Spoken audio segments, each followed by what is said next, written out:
రాష్ట్ర ప్రభుత్వాల సహకారంతో నేతన్నలకు సబ్సిడీలతో రుణాలను అందించి చేనేత రంగాన్ని బలోపేతం చేస్తామని జిల్లా కలెక్టర్ నాగలక్ష్మి తెలిపారు. 10వ చేనేత దినోత్సవాన్ని పురస్కరించుకుని కలెక్టరేట్ లోని కాన్ఫరెన్స్ హాల్లో నిర్వహించిన కార్యక్రమంలో ఆమె ముఖ్య అతిథిగా పాల్గొన్నారు.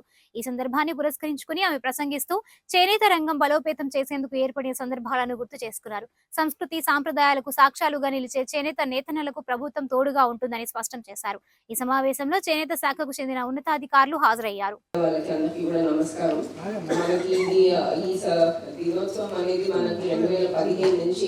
మనం ప్రతి సంవత్సరం కూడా సెలబ్రేట్ చేస్తూ వస్తున్నాము.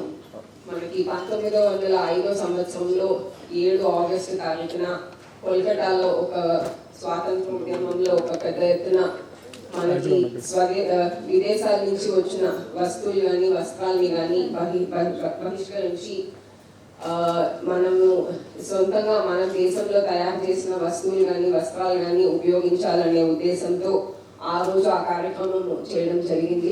ఆ కార్యక్రమాన్ని గుర్తించి అక్కడి నుంచి స్ఫూర్తి తీసుకొని స్మరించుకొని మనము ఇవాళ ఈ జాతీయ చేనేత దినోత్సవం అనేది సెలబ్రేట్ చేసుకుంటున్నాము.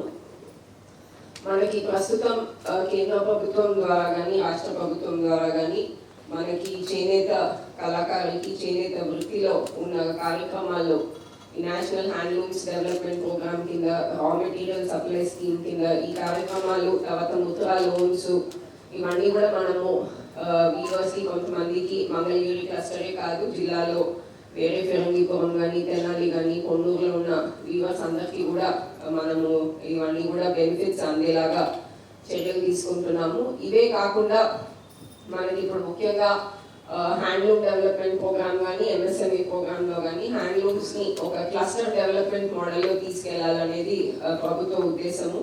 సో ఈ క్లస్టర్ డెవలప్మెంట్ మోడల్లో మనకి వీవర్స్కి కావాల్సిన ఫెసిలిటీస్ అంతా కూడా సబ్సిడీ రూపంలో ఒక ఎస్పీవీ లాగా ఫామ్ చేసి అక్కడే అన్ని అందించి అక్కడి నుంచి అంటే ఫ్రంట్ ఎండ్ టైప్ కానీ బ్యాక్ ఎండ్ టైప్ కానీ అన్ని కూడా తీసుకెళ్లాలనేది ప్రభుత్వ ఉద్దేశము. సో ఖచ్చితంగా రాబోయే కాలంలో ఆ కార్యక్రమాల మీద కూడా పని అనేది జరుగుతుంది. ఇదే కాకుండా మనకి ఇక్కడ గుంటూరు హెడ్ క్వార్టర్లో ఆల్రెడీ ఒక టెక్స్టైల్ ఇంజనీరింగ్ అనే కోర్స్ని ఇక్కడ మనము government institute of textile technology అని సెటప్ చేసి మనకి నల్లపాడులో ఏదైతే ఎంబీటీఎస్ పాలిటెక్నిక్ కాలేజ్ ఉందో ఆ క్యాంపస్లో ఈ ఇన్స్టిట్యూట్ కూడా కొత్తగా ప్రారంభించడం జరిగింది. ఒక 100